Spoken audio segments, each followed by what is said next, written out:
Hello and welcome to Business Today. I'm Siddharth Zarabi, and with me now is Erik Ekudden, the Chief Technology Officer of Ericsson. Morning, welcome. You brought the snow along with so you. So it seems. Great Davos weather. Finally, I must say, after 3 days of the sun shining bright for most of the time. But Erik, let's look at some of the key issues that you've been talking about in the recent past. And I want to begin with getting a sense from you in terms of the next major trends or the next wave that you see in telecommunication. Telecom networks, mobile networks, fixed line networks, power the whole digital revolution that is underway. But lots of interesting stuff happening. So let's begin by getting you to tell our viewers about what do you see happening in terms of the major trends in the future. So one of the big ones is, just like here in Davos, Sid, it's about how AI changes the way that we run networks, manage networks, deploy networks, but also how AI becomes an application, a workload on top of the networks, and you need to build a better network for a good AI experience. That's clearly one of the big trends for every one of our customers, readying their infrastructure for the new applications. Immersive glasses, AI application, your personal AI assistant, all of these things need a really good network, such as the ones that we have in India. So that's the number one. The other thing, I think, which is a trend more about how the business is evolving, because these applications, they actually need to be able to order certain characteristics from the network. That's where new business models connecting to the network through open network APIs becomes relevant. And when you can set the kind of quality of service or the security level, or you may want to have an advanced positioning information, when you do that from the application on a global basis, a developer in India could build an application that works in US, works in Japan, works everywhere else, because it connects to the networks, the local networks, over standardized network APIs. That's a big change for the whole industry. So that's kind of the second big trend. Then there's lots of things going on inside the network as well, in terms of how we build the network, how we make sure that they're programmable and flexible and autonomous and all that. But I think those two are the really big ones. AI with all its facets, and network APIs and the new business models, making networks so much more easy to use for developers, applications, and of course, government enterprises. I want to further get into the open network architecture, which I think is a pretty fundamental change from the manner in which networks have been rolled out over decades. And this was something that's been done earlier. Where does that initiative and effort stand? Are all the stakeholders on it? Is everybody coming together to make this happen? I would say more and more. When we met last time, I think it was still relatively early days. We have some more customer of ours, big customers, that have embarked on this evolution of the network from, could say, yesterday's networks, today's high-performance network, to the very open and programmable networks of the future. So I think the momentum is there. We have the ecosystem building bits and pieces into this open horizontal architecture, to your point. But I think one of the learnings, which is so important when you think about why do you do these changes? Well, you either do it because you want to create more and new services, the innovation part, the growth part. And then openness is much more about these applications that run on top of the network. It needs to be open for business, the network APIs. Or it's about how you can efficiently run this critical infrastructure, how you can make it even more resilient, how you can make it differentiated, maybe between a public safety application and a consumer application and an enterprise application. And that's where the programmability inside the network comes in, the horizontal architecture. So I think we have good momentum in both of these tracks, both the usage and the network APIs, as well as how networks are built with horizontal open architecture. How fast will it happen, Sid? I think it's a multi-year journey, because most of these networks are built very high performant already today. So it becomes a gradual introduction of new technology, and therefore business reasons would sort of come over time. It's not a change out of something into something Absolutely. new. You do it step by step. Explain this in the Indian context. Will it happen in India? And what kind of difference could it make to the operators if this open network system matures and gets fully implemented there? So let's think a little bit about how fast India has come to the point where you are right now. it's still a world record, world reference for how fast you can roll out a really, really good, a world-leading 5G network in just months, less than 2 years. Fantastic nationwide 5G network. 270 plus million 5G subscribers according to our numbers already last year. By 2030, probably close to 1 billion 5G subscribers just in India. So of course it's a phenomenal uptake of 5G in India. Consumers. But now you start to see more usage outside of consumers. We think about all the households that need to be connected with broadband in India. Fixed wireless access is very much growing in India, using 5G technology, but of course with fixed usage. And then you have the smart manufacturing, you have the smart education, the hospitals, all the things that are digitalizing based on 5G and AI. That will of course happen on top of the numbers I gave there. So there I think India is already on a good path to build innovations on top of 5G. And part of the openness that you asked about is needed to do that. The programmability openness is needed because you need to be able to have one network, multiple services with different characteristics.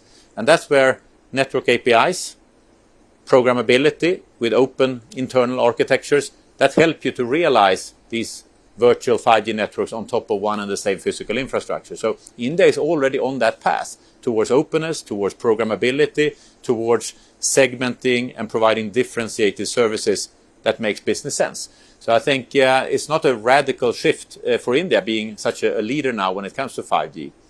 But then, as we touched upon also, there are changes inside the network that are coming gradually. So we think about AI as a technique or a way to upgrade networks to be autonomous. Networks that actually can do more to optimize user experience, energy consumption, all these key characteristics, that is increasingly automated. And there I think every country, every operator is still at a relatively early stage. So here we can do more. How can we automate? How can we make sure that the latest AI technologies in the networks in India are leveraged to its full extent? It's a huge opportunity for every operator around the world. But given the leading role that India now have, I think there is an extra opportunity here. Erik, without getting too technical, I just want you to explain to our viewers the challenge that network operators and the companies that build the equipment like yourselves have to meet customers. The first wave of customers was just doing voice, then SMS. Yeah. But today's customer does multiple things on the same phone. Yeah. And within the mass of numbers that you said, there must be very, very significant categories, baskets of users who want to do different things at the same time.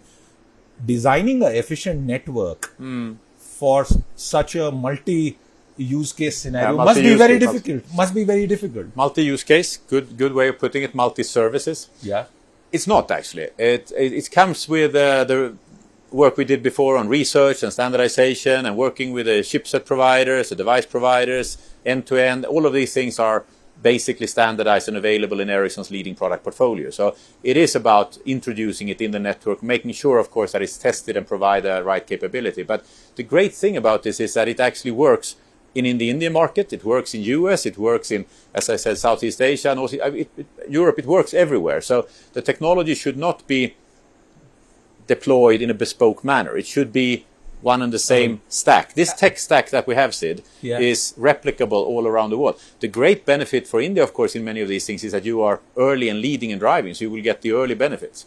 You know, why I asked you this was because sometimes people don't appreciate the kind of stuff that goes behind this code. Well, imagine a scenario, viewers, where there is one person doing gaming on the phone. Yeah. Another one is consuming high bandwidth video. And there are two people sitting right there. One is just making a plain call and the other just using WhatsApp or text messaging. And you are basically on the same cell tower. Yeah, you're on the... So it's not easy. It's not easy. It's a little bit of this magic that we sort of build into the technology. The technology is creating these fantastic experiences for everyone with their unique needs. And I think perhaps this is something that we've forgotten. I think that's maybe a better way to put the answer to your question. If everyone is using their smartphone for browsing the web and doing their social media and maybe watching videos and other things, it's a relatively homogeneous use case, and we can handle that with what we call best effort 5G connectivity. But now when you have advanced gamers that need super low lag and latency, when you have the hospitals coming online on 5G and they are doing really advanced, all the way to surgery actually, but even if they just do the vital signs and keep track of how patients are doing in the hospital, of course they have completely different requirements and they need to be prioritized. So these mechanisms to create virtual networks out of one and the same tower, out of the same base stations, out of the same 5G system, that's the magic that we come with. So you can actually get your requirements fulfilled even though you're combining your needs with all the others across one and the same infrastructure. It needs, of course, the latest technology. It doesn't work with 4G or the early 5G. You need to go to the latest 5G. But when you do, you get all these additional benefits. India, China, the United States, and possibly some other geographies have done fairly decently on 5G. But when people from India who travel to Europe, they don't enjoy the same 5G experience. I wonder, why is it so? I mean, for Europe and European networks to invest shouldn't be a big deal. Why does, at least from a perception point of view, Europe seem to lag when it comes to 5G infrastructure? Yeah, I'm sure we talked about it last time, Sid, because I think that now with the new EU Commission coming in, I'm sure you're read up on all the details in the Draghi report and many other sources. I think there is a common understanding that there are things that Europe needs to do to spur innovation, drive investments, clean out some of the excess regulation and burden on enterprises. And some of that relates to the investment climates for our customers, operators. If they are not returning cost of capital, they're not going to be on the latest 5G technology. They are not going to build out 5G outside of the city centers. And that is something that with the new commission and the new competitiveness agenda of EU, we believe can be accelerated. I think the insights are there. Now it's just to go from word to action on the EU side. But I think historically, it is a lesson for all of us, which is that you need to make the industry climate well adapted to the new technology, making sure that you're leading with innovation, not with regulation, but also that when you are incentivizing or when you are putting a digital plan for your country or for your region in place, you need to make sure that you are basically opening up for investment early on, because the gains in terms of applications that we talked about, in terms of society being digitalized and resilient and so forth, they come in the second phase. So you need to have clearing of the way when it comes to building good 5G coverage, mid-band, low-band, standalone networks and so forth. And that did not happen in the past in Europe. So I think we are still going through or seeing some of the effects of the low investments. Indian operators have made massive investments, and perhaps I had the vice chairperson of one of the largest networks right here on the chair yesterday, and he said that he wants revenue per user to go up because that will make the business case sustainable. But that's not my question to you. The question is that the government of India in the recent past has been speaking about and making efforts towards local manufacturing. Ericsson has operations in India from decades. But in terms of the 6G and the path to evolving towards that, and the government of India saying that we want India to have a say in both the standards and the development and rollout, how do you see that? Is that a fair ambition for India's policymakers to have? Absolutely. I think India has proven through the strong 5G commitment and all the benefits that comes with that India will take a significant role, take an important role as we move to 5G advanced, as we move into 6G, as we move into new spectrum allocations, as digital with 5G and AI is kind of the underpinning of all the ambitions that the Indian government have. So I think when it comes to standards, India is already well engaged.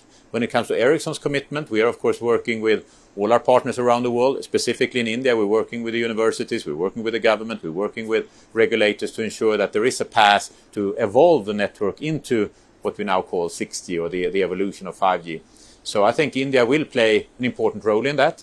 I do think that India is also seeing the benefit of building a broader ecosystem. That comes back to what you can do on top of the network, whether it's the digitalization in the healthcare, the education, the government services. You have the UPI plus 5G. It's a fantastic digital platform. You have capabilities that go into smart manufacturing, smart perhaps ports, smart transportation. All of these sectors will unleash innovation, I would say, of a at least so far not seen scale. And why not in India with a fantastic home market advantage, and they would then be exported all around the world. So applications that are specifically tailored for or work really well on top of 5G as a critical infrastructure, built in India and sold all across the world. I think that's one of the opportunities that every country that is early with 5G or early with the build out of the digital infrastructure, they will see. One final question, and this is because that's continues to be the biggest buzzword, the impact of AI across sectors on a broader basis from a technology evolution point of view. What can you share with us in terms of how you yourself see the impact of industrial AI on the telecom sector as a whole? So AI comes in many ways, and building in AI to run the networks, to have better performance, better user experience in the network, that's our core business, responsibly introducing AI in our offering. So there I think we have already proven our leadership in terms of products that have AI capabilities serving our customers today, getting TCO gains, energy efficiency gains, customer experience gains. And that will just continue with generative AI being a support for the network operations center, so they can interact with the network and they can do better and resolve faults, find root causes faster. So all of that is happening as we speak. Industrial AI is an opportunity, as well as I would say personal AI or consumer AI, when you're getting your assistant helping you here, someone sitting on your shoulder saying that, Sid, what you're really seeing is not Mont Blanc. It's something very similar, but it's Davos. But it's not that. It's Davos. That kind of help is going to be personal AI. It's not about general AI and the things that we do today as very advanced, but still not fully personalized AI. That will require usage everywhere, no matter where you are. Similar to the industrial AI, that will need to be done in all factories, maybe around transport routes and so forth. So it has to have pervasive 5G to be able to work. And the combination then of 5G and these new AI applications in the industrial sector, in the government sector, in the personal space, that is a fantastic opportunity for us and the industry, of course, our customers, but it's also a big change in terms of how everyone thinks about it. Because so much is changing, not just business processes in the enterprise with AI workers sitting alongside and working alongside humans, but also how we actually get the augmentation, human augmentation with AI. And if networks are keeping up with the demands of that, meaning that you have AI in the network that always can hear you when you need to be heard, you get an answer that is within milliseconds, if not seconds, and that is something that would benefit society, would benefit everyone in a very, very good way. So I think we are encouraged by the development. It comes with responsibility, safety and transparently sharing how AI works, but it also comes with huge business opportunities. So I think combinations, 5G and AI, building nationwide 5G, that is really where the future is. Erik, thanks very much for taking us through the future, because that future is rolling out, particularly in India. The digital evolution in India has actually been empowered by the telecom mobile infrastructure. Without that, we would have been a laggard. Erik, thanks very much for your time with us here today. With that, it's a wrap. I will be back with more. Until then, goodbye.